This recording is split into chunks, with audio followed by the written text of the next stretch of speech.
본문을 통해서 너희도 가려느냐 는 제목으로 말씀의 은혜를 같이 나누겠습니다. 여러분, 예전에는 우리가 경제들이 어려워서 그냥 밥 먹는 것, 잘 먹는 것 자체가 또 감사한 일이었는데, 요즘에는 이제 경제적으로 다들 부유해지다 보니까 맛집 탐방 이런 거 좋아하는 분들이 있습니다. 맛집들을 찾아다니면서 이제 먹어보는 거예요. 그러니까 이제는 우리 생존을 위한 우리 식사가 아닌 거죠. 우리가 오락을 위한, 유흥을 위한 그런 식사, 그런 모습들이 많아졌습니다. 그리고 예전에는 뷔페 식당 가는 게 쉬운 일이 아니었습니다. 저도 뭐 어른이 돼서야 이제 뷔페를 이제 가본 기억이 있는데, 요즘에는 이제 뷔페가 너무나도 흔해졌어요. 뷔페 같은 데 가면 어떻습니까? 내가 가고 싶어서 내가 가서 먹고 싶은 것만 골라 먹습니다. 내 입에 달고 맛있는 요리에는 줄을 서지만은 내 입에 맞지 않는 거, 먹고 싶지 않는 거, 좋아하지 않는 것은 그냥 스쳐 지나가 버립니다. 그리고 전체적으로 내 입맛에 맞지 않으면 이 음식, 이 집 음식 별로네, 그러고 이제 다시 찾지 않습니다. 다른 식당을 가면 되는 거죠. 지금은 워낙에 식당들도 많고 뷔페 식당도 많기 때문에 내가 거기에 맞추는 것이 아니라 내 입맛에 맞는 데를 이제 찾아다닌다 하는 얘기입니다. 오늘 본문에도 보면 예수님 주변에 모여든 사람들은 영적 미식가들이라고 할 수 있어요. 자기 입맛에 맞는 그런 하나님의 사람을 원하는 것입니다. 그들은 어제 오병이어의 기적으로 배가 불렀습니다. 그래서 예수님을 왕으로 모시려고 혈안이 되어 있었어요.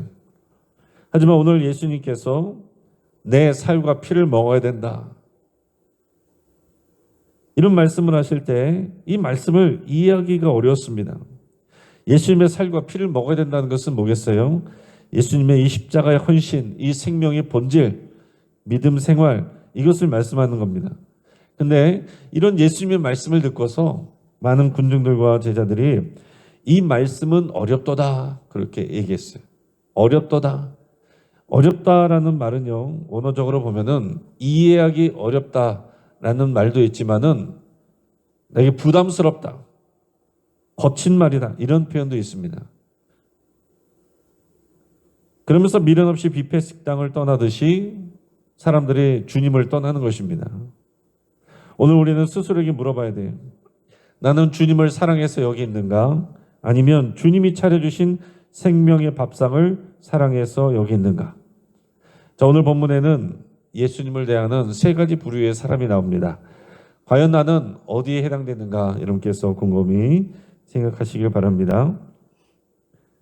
첫째는 필요가 닿으면 떠나버리는 군중들이 있어요. 60절 말씀을 우리가 읽겠습니다. 제자 중 여럿이 듣고 말하되 이 말씀은 어렵도다, 누가 들을 수 있느냐 한데. 66절 있습니다. 그때부터 그의 제자 중에서 많은 사람이 떠나가고 다시 그와 함께 다니지 아니하더라. 네. 자, 여기서 말하는 제자들은 12제자를 말하는 건 아닙니다. 오병이어 기적을 경험하고 예수님 좋다고 따라다니던 그 군중들을 말하는 거예요. 군중으로서의 제자들을 말하는 것입니다. 이 사람들은요, 예수님의 팬이라고 말할 수 있어요. 예수님을 좋아해서 따라다닙니다. 팬은 어떤 사람이에요? 자기가 좋아하는 선수가 잘할 때만 환호합니다. 못하면 욕합니다. 이 군중도 예수님이 자신들에게 이익을 줄 때는 환호하고 좋아했지만은 예수님께서 이해하기 어렵고 또 부담스러운 이런 말씀을 하시니까 자신의 입맛에 맞지 않는다고 예수님을 떠나가 버리는 것입니다. 예수님은 표적으로서 그 오병이어 기적도 보여주신 것인데, 오병이어 기적을 통해서 예수님을 보고 예수님을 따라가야 되는데 사람들은 예수님은 그렇게 좋아하지 않고 예수님이 행하신 그 기적만 좋아했단 말이에요. 그래서 이제 예수님의 말씀이 이해하기가 어려우니까, 아니 계속해서 이런 오병의 기적을 일으켜주고 책임져 준다 그러면은 계속 따를 텐데, 뭐 이해할 수 없는 말씀으로 내 살을 먹으라, 나의 피를 마시라, 이것이 너에게 주는 생명의 떡이다, 영생을 준다, 마지막 날에 살리리라, 이런 말씀을 하니까 사람들이 거부감을 가지고 부담스러워서 떠나갔다는 얘기입니다. 이 교회라고 생각하면은 교회 망한 거 아닙니까? 많은 사람들이 예수님의 말씀이 어렵다고 떠나가 버렸다는 얘기예요. 근데 오늘날 많은 사람들이 교회를 이런 식으로 다니고 신앙생활하는 사람들이 있습니다. 교회를 복을 주는 자동 판매기 정도로 여깁니다. 그래서 기도가 응답이 되고 사업이 잘 될 때는 할렐루야를 외칩니다. 신앙생활 열심히 합니다. 그러나 삶의 고난이 닥치고 또 자기를 부인하고 자기 십자가를 지라라는 이 본질적인 메시지가 들리면 싫어해요. 부담스러워합니다. 그런 나랑은 안 맞네 하면서 채널을 돌리듯이 신앙을 끊어버리는 그런 사람들이 많이 있다는 사실이죠.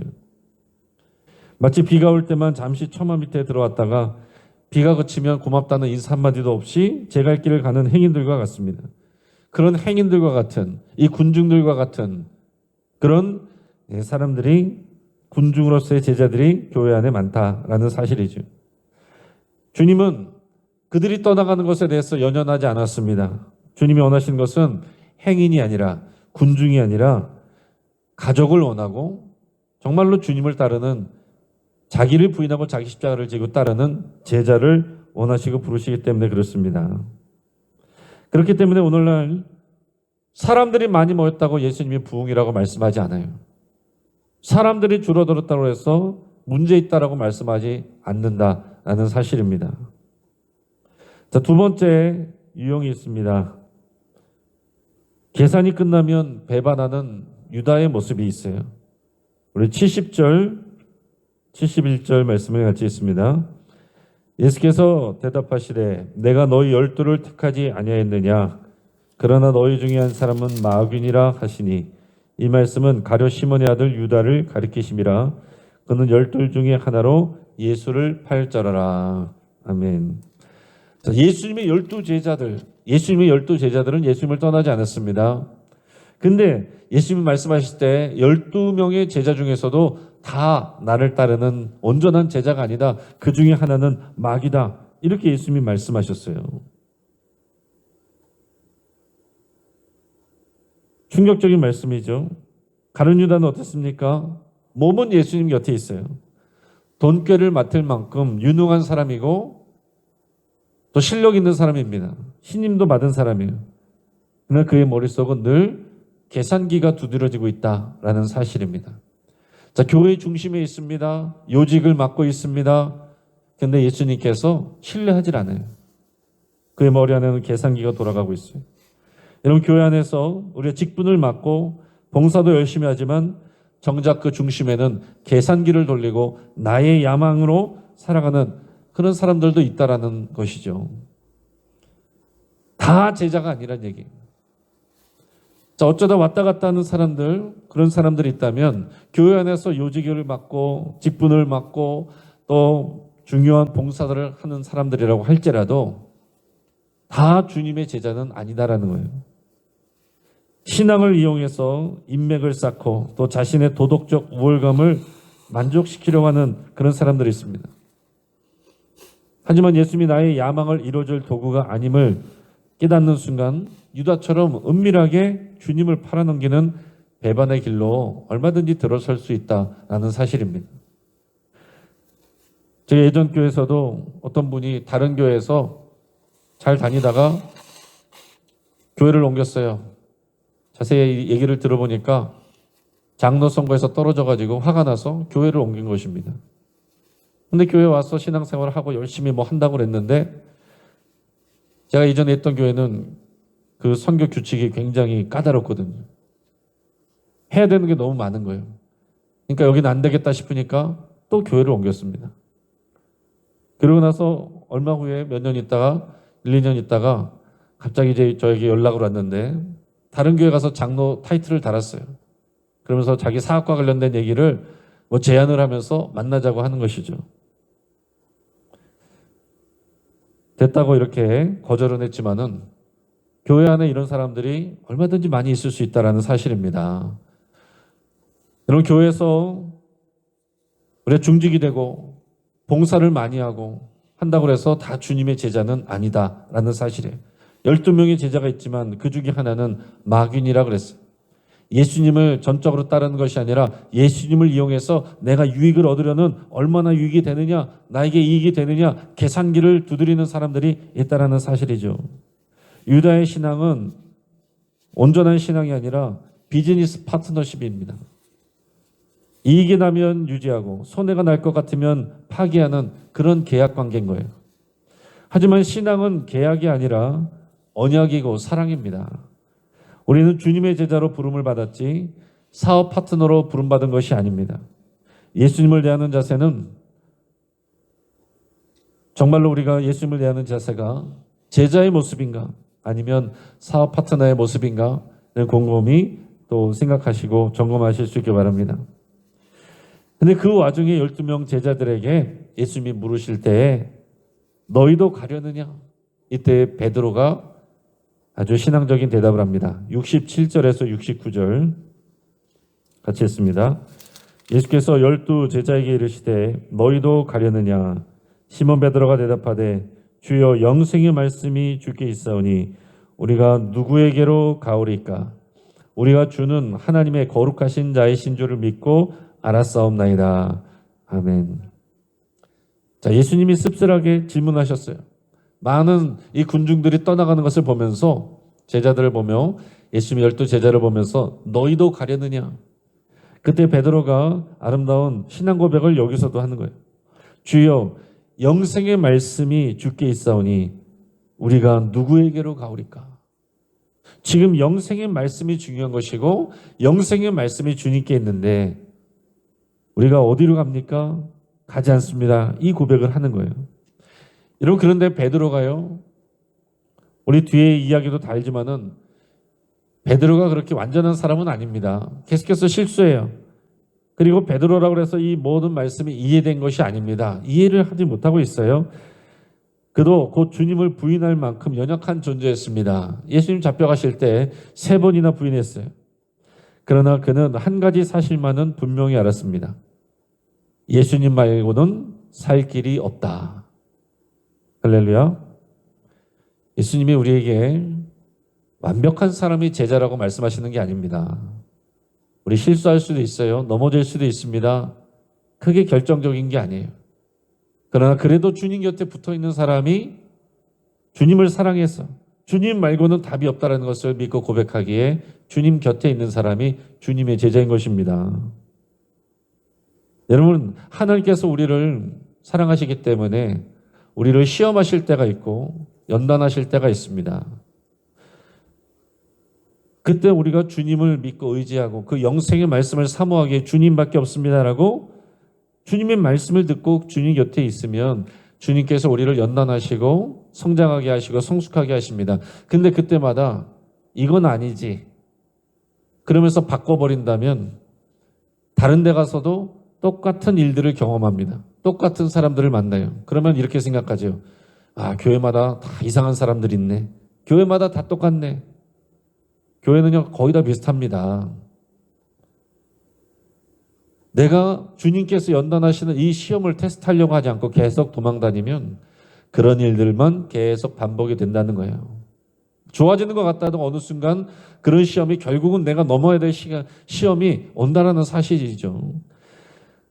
오늘 베드로가 이분이 아닌가 보다 하고 다른 분을 찾은 것이 아니라 영생의 말씀이 주께 있사오니 제가 어디로 가겠습니까? 다 이해하기도 어렵고 저도 부담스럽기도 하지만은 그러나 주님 말고는 나는 없습니다. 대안이 없습니다. 나는 주님만 의지합니다. 하고 있는 이것이 진짜 신앙이다라는 얘기입니다.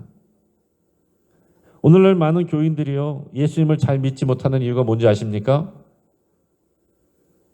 자신들이 의지할 대안이 많기 때문에 그래요. 예수님 아니어도 자신의 인생을 책임져 줄 것 같은 돈과 재정이 있으면 돈과 재정 의지합니다. 기술과 지식이 있으면 기술과 지식 의지합니다. 경험 있는 사람 경험 의지합니다. 인맥 있는 사람 인맥 의지합니다. 예수님을 정말로 사랑하거나 의지하지 않아요. 예수님의 말씀을 정말로 따르지 않아요. 내가 갖고 있는 것들로 머리를 굴린다는 얘기죠. 예수님이 우리에게 진정으로 원하시는 고백은 주밖에는 다른 길이 없습니다. 이 고백이에요. 말씀을 정리합니다. 어느 시골 교회에 평생을 주님을 위해서 헌신한 노 권사님이 계셨어요. 치매가 심해서 자식들도 못 알아보고 집 번호도 잃어버렸습니다. 그런데 주일 아침만 되면 신기하게도 평소 신던 낡은 구두를 신고 교회 마당에 나와 앉아 계셨습니다. 그래서 가족들이 희한해하면서 물어봅니다. 어머니, 이제 교회 가셔도 말씀도 못 알아들으시는데 왜 자꾸 가세요? 그러니까 이 권사님이 또렷하게 이렇게 대답하셨다고 그래요.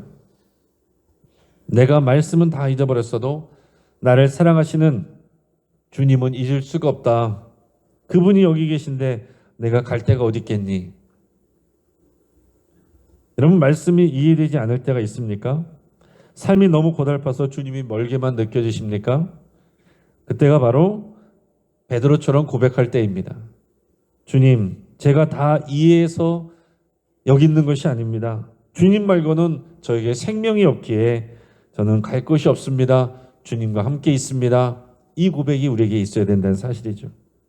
이런 화려한 기적을 쫓는 군중이 아니라 또 자기 계산에 빠른 유다가 아니라 오직 주님 곁에 끝까지 머무는 영생의 사람들 되시기를 주의 이름으로 축복합니다.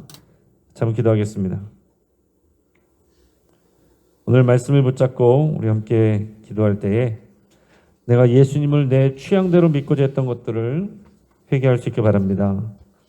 내 편의대로, 내 스케줄대로 믿으려고 했던 것들, 내가 주인 노릇했던 것들 다 주님 앞에 내려놓을 수 있게 바랍니다. 또 나의 이익을 위해서 가짜 신앙으로 공동체에 머물러 있지 않는지 점검해 볼 수 있게 바랍니다.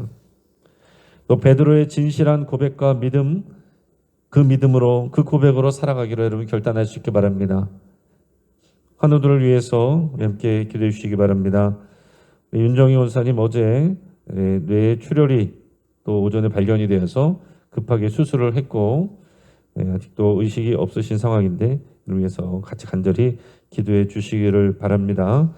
김정장 원사님 폐에 물이 빠지는 것 위해서도 또 여러 환우들을 위해서도 여러분의 치유를 위해서도 함께 기도하시고 오늘 저녁에 있을 우리 금요기도회를 위해서 함께 기도해 주시고 우리 교육부 교사들과 학생들을 위해서 우리 함께 기도하시면서 우리 청년부 수련회 또 우리 교육부 여러 행사들 준비 가운데 있습니다.